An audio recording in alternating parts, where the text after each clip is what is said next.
Hello people, how are you? My name's Kev, this is Angling and Anxiety.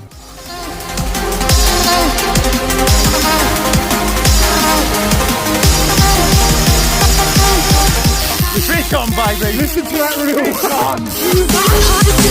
It's all about the angling, it's about the anxiety.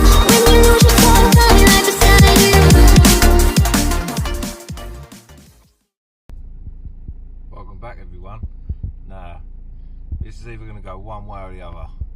I'm either going to catch a shark or I'm not going to catch a shark. Basically in a nutshell, the weather's a little bit hit or miss. We've come to the decision, basically it's a southeasterly and we're fishing on the North Cornwall coast.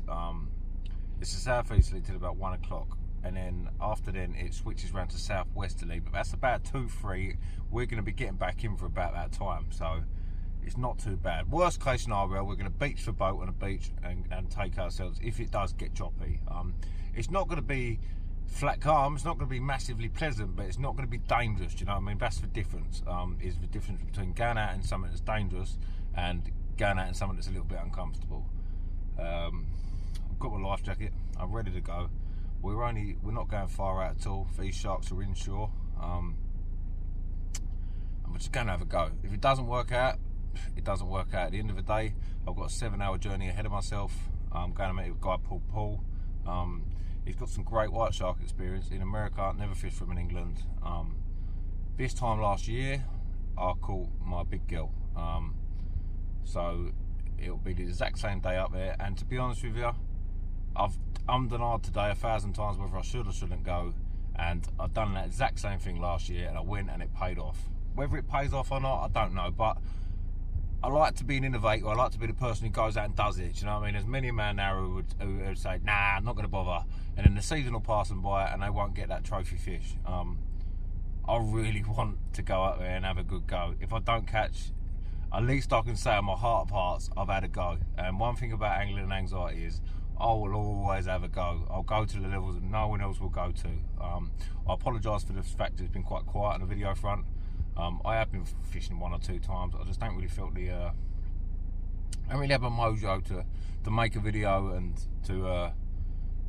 I've had to focus on, because of the recent passing of Lee and his suicide. I've not really had my head on my shoulders, to be honest with you. I've been a little bit down and depressed. Hopefully a shark will come and it will cheer me right up. But yeah, I've got my sharky gear on. Pelagic. It's like what Nash does for carping. But yeah, fingers crossed. I've got my new popping rods, 10,000 Spinfisher 10,500 reels, spooled up by British Big Game Fishing, Stuart Newell. Got my rigs, got some dead bait just in case. Going to try and catch some lives on the reef.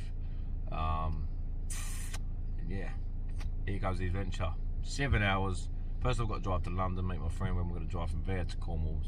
All in all, looking at about 8 hours driving. Should get there for about 4 or 5 in the morning.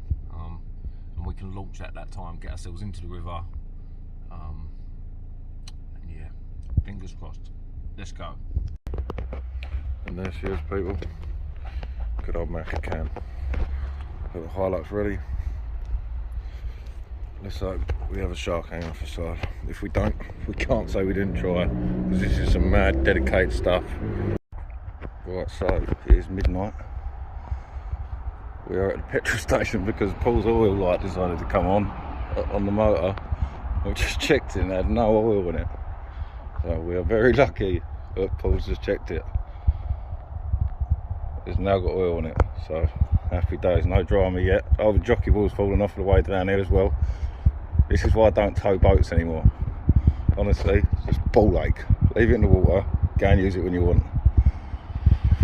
But yeah, we get to Cornwall at 10 to 3, according to the sat-nav.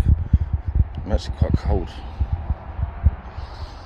We were hoping to get some live bait when we were there, but I spoke to a friend of mine who's fished it today, and he said that there is no bait fish. So we've got some frozen. I caught it on frozen last time. The wind, is a northerly wind, but it's only like up to 6 miles an hour until about 1 o'clock. Then it picks up and it gets up to about 12 to 15 miles an hour in a northerly. We are on the North Kent coast. We can't get in until about 4:30, 5. So we're sort of, at 1 o'clock it's meant to pick up, so we're just going to have to play it by ear. Worst case scenario, we're going to get it into the mouth of the river and anchor up basically and sit at the mouth of the river. So it should be horrendous, you know. It's not like it's really bad, but yeah, we're not going out far, so we know exactly where we've got to go, what we've got to do if needs be. But yeah, it was showing perfect weather. It keeps changing its mind, which is really frustrating, but we're inshore. We know the exits if we need it, so let's see what happens. Let's get down to Cornwall. Well, we have arrived in Cornwall. Look at that water clarity, man. You wouldn't even know there's water there, would you? Boat's ready. Let's do this. We're in the water.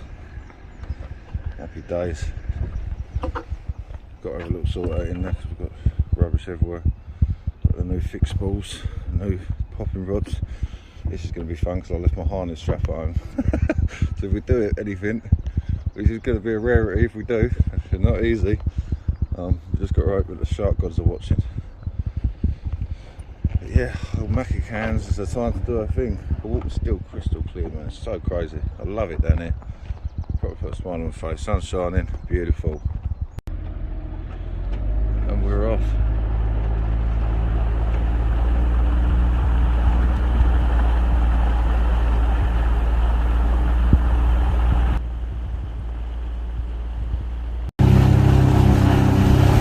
There's a little bit of a swell. Quite a big swell if you're actually in the boat. It's only 15 foot long, but not uncontrollable. So, and we've still got 4 hours before, if we do decide we're going to abort mission, we can. So we're still winning at the minute. Right, the rods are going out, people. There is a swell. I'm telling you, there's a big swell. We're going to give it a couple of hours, see how it's progressing. We looked on the web, on the apps, and they're saying that it should be fine. It's not going to get any bigger than what it is, but I ain't taking no risk. Simple as that. So just going to play it by ear, just feeding that some line. Fishing not far off the bottom. So yeah, we'll see how it goes and hope for the best. Here goes nothing, eh? Well, people, it's been a while, I'll tell you that much. If you notice that boat in the distance, watch, you'll see, he disappears. Oh, see you later.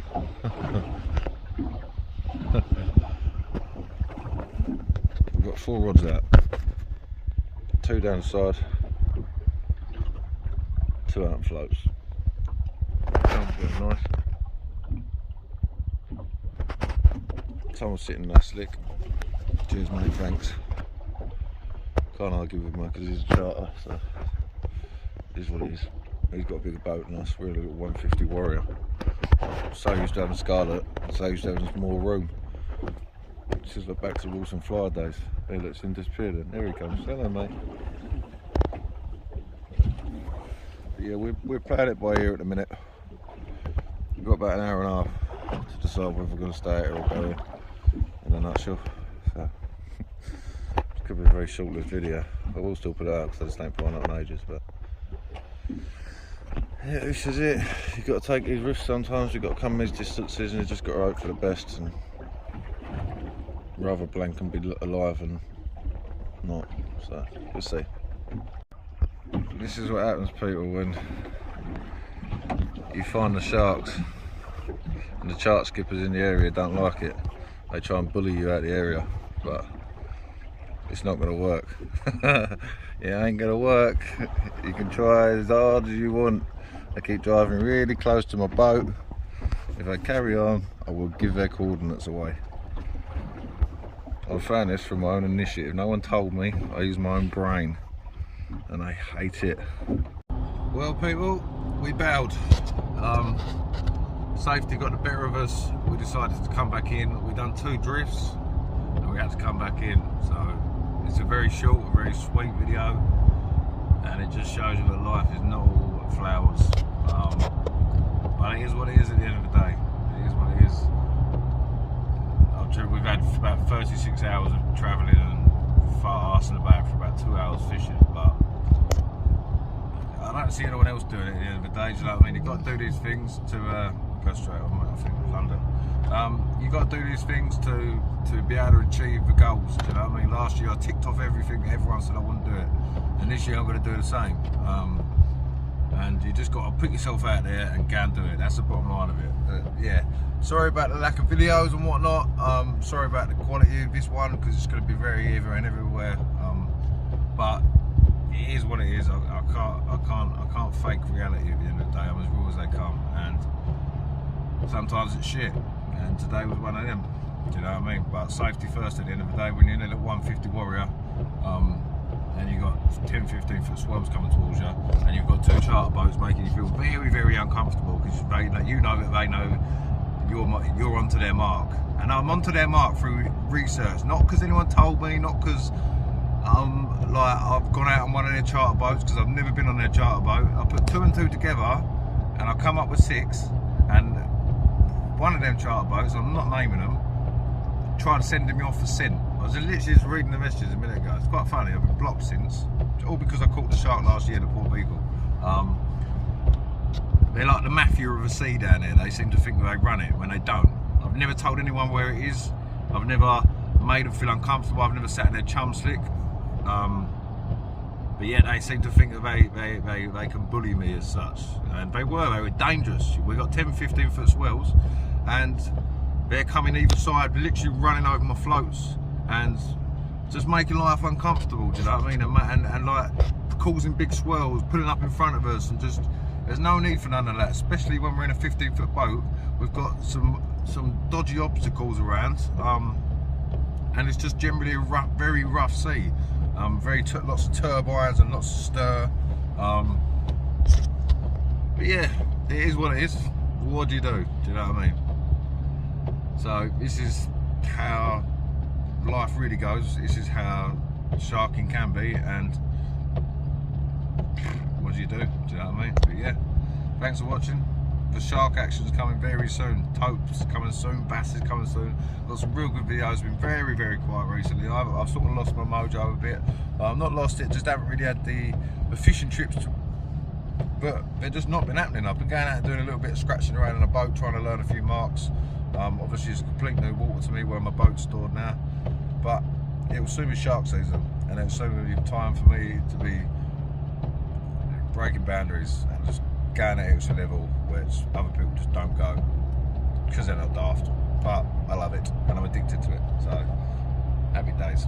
Take care. Don't forget to click the subscribe button. Much love.